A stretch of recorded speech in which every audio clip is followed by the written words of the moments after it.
Good morning and welcome to Fort Zeller Elementary School. This is your principal, Mr. Lin, and I hope that you had a wonderful Tuesday yesterday. Today is Wednesday, April 27th, 2022, and it's a day 4. Before we kick off this wonderful day, I want to invite you, as I always do, to participate in the Mindful Minute. The Mindful Minute is a good way to get yourself to settle and arrive at this moment. You know, it is Wednesday. It's the middle of the week. Sometimes we are so caught up in thinking about Monday and Tuesday that we forget about actually paying attention to where we are Wednesday. Or sometimes our minds are so caught up thinking about, tomorrow, Thursday, or Friday, or even the weekend, that once again we forget about Wednesday. So let's notice what's going on right here. And I happen to be in a different room, which is kind of nice because I'm going to use my 5 senses just as I invite you to use your 5 senses to notice your environment with your eyes. Just scan your environment. Notice your room, find something that catches your eyes, and study it. I happen to be looking at something quite small, so I really had to pay attention. You might be looking at something big. Whatever it is, identify it. Identify what it's used for, perhaps. What it's for. Study the textures, the materials, and the colors, right? And then with your ears, just pause and listen. What sounds are there around you that you didn't notice, but now you are because, your mind is finally paying attention. Breathe in with your nose and out. What do you notice with your sense of smell? And what does it remind you of?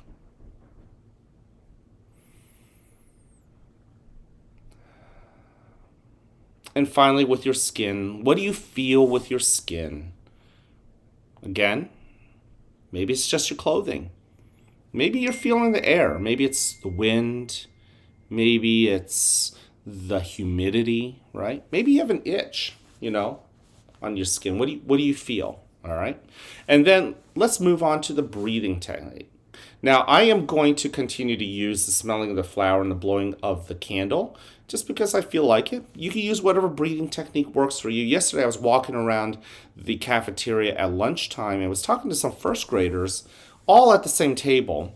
And a number of them had some really great breathing techniques. So hopefully, like I said, we're trying to get some of you guys on our videos. And hopefully I could get to some, at least one more person this week.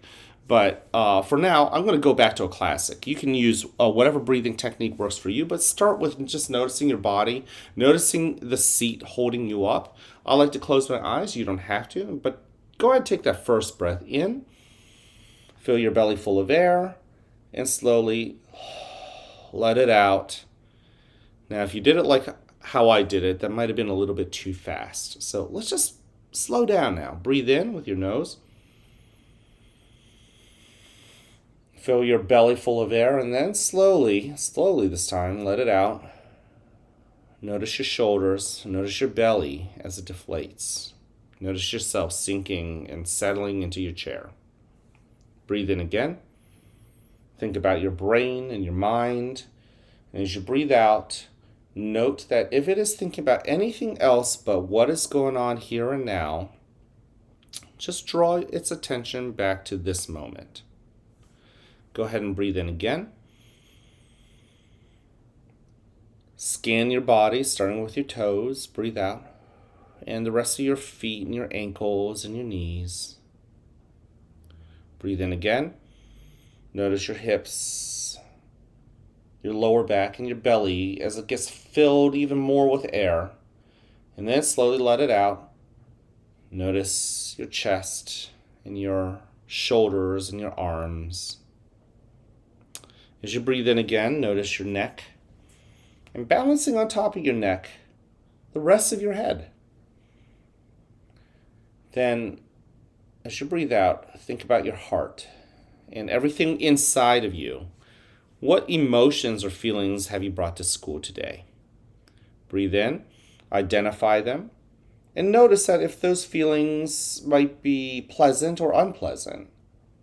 Breathe out. Allow yourself to be okay with having feelings that sometimes are opposite of each other. Breathe in again. And slowly breathe out. Open your heart. Allow those feelings to come in. Sit with those feelings. Listen to the messages they're trying to tell you. Now, in a moment, you'll hear a bell or chime. Listen to it as it gets quieter and quieter. And when you can't hear it anymore, you may then open your eyes and awaken to the world that is around you.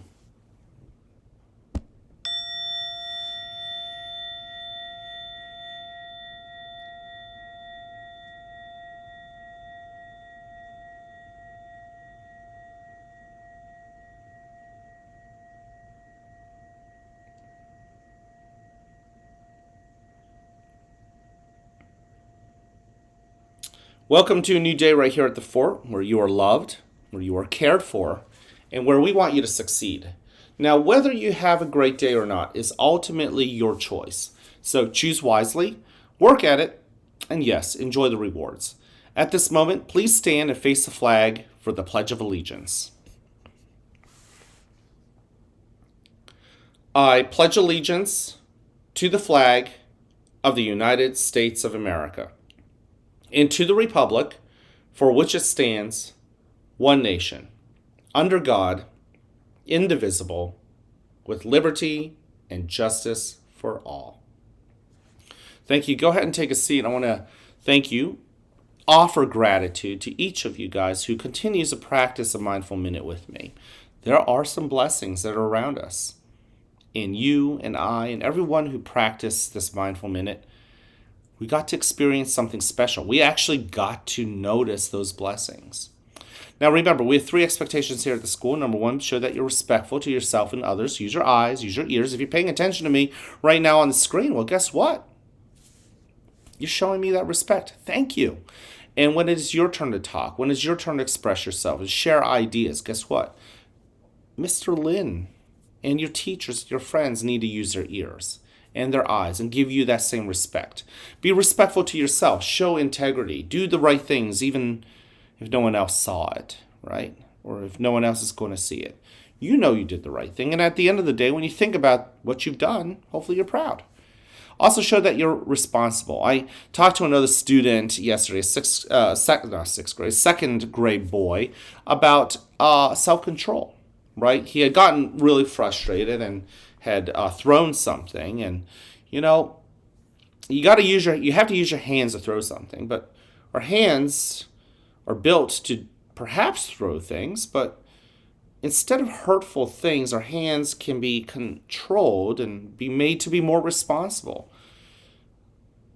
Our hands can be used in a helpful way. High fives, fist bumps, thumbs ups, right? Helping other people pick up things that they've dropped. Our hands can be, we can be responsible with our hands and show the best version of it. Throwing things when you're angry, that's not using our hands the way we want to use them. Same thing with our words, the words that come out of our mouths. I can certainly use unkind words to people. I could. Should I? Would that show the best version of Mr. Lin? I don't think so. And I hope that you guys will think the same thing. Allow your brain to be encouraging, enthusiastic, positive. It's okay to have moments when you're sad or angry, and those are real feelings. But hopefully you'll get to a point where naturally your brain is going to try to make this world a better place. And if your brain is always thinking about how to make this world a better place or how to make yourself better, you're going to start acting that way. Which brings us to being ready. Tackling new challenges can be hard. There's no ifs, ands, or buts. That's a challenge. A challenge is a challenge because it's a challenge. Well, guess what? You're going to fail. Learning, you might fall short. But allow yourself at times to be disappointed, but dust yourself off and get back up and try again. Practice that perseverance. That's been the character trait all month. Many of you guys are showing that every single day. Yesterday, I happened to walk by a first grade girl who pulled me aside and talked to me about a time when she was this close to giving up on something. And then, you know what? She made that decision with her brain to, keep trying, not give up. And she was able to get done what she wanted to get done. So I see it every day from you guys. Many of you guys practice it every day. Keep that perseverance. Last but not least, I love you just the way you are. every single one of you, how unique you are. We've got about 300 kids at the school. Love every single one of you guys. You are so important to us. And without you, we're just a different school. You make our school amazing. And I hope that you'll keep showing the best version of yourself. But thank you. Please share that same message to other people. Tell them you love them just the way they are. Tell them thank you. All right. Can't wait to see you guys around. Have an amazing Wednesday.